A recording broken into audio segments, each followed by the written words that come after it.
চট্টগ্রামের পর এবার ঢাকা হযরত শাহজালাল আন্তর্জাতিক বিমানবন্দরে ভয়াবহ আগুন, কালো ধোঁয়ায় ঢেকে গেছে পুরো ঢাকা শহর। বিমানবন্দরের এই আগুন নিয়ন্ত্রণে কাজ করছে ফায়ার সার্ভিসের 16টি ইউনিট। হে আল্লাহ, যতটুকু শুনতে পেলাম এখনো পর্যন্ত আগুন নিয়ন্ত্রণে আসে নাই।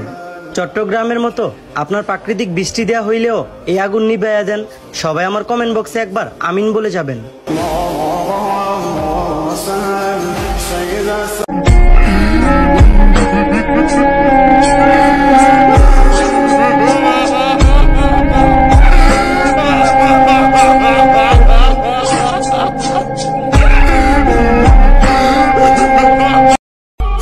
ভাই, এইগুলো আমাদের দেশে কি হচ্ছে?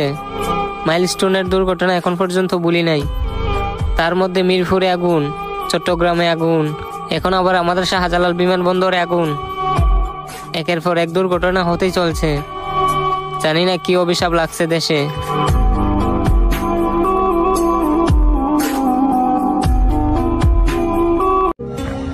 ঢাকার হযরত শাহজালাল আন্তর্জাতিক বিমানবন্দরের ৮ নম্বর গেটের কার্গো ভিলেজে আগুন লেগেছে। ১৮ অক্টোবর শনিবার বেলা ২:৩০টার দিকে এই আগুন লাগে। বিমানবন্দরে বিমান ওঠা নামা সাময়িক স্থগিত ঘোষণা করেছে কর্তৃপক্ষ।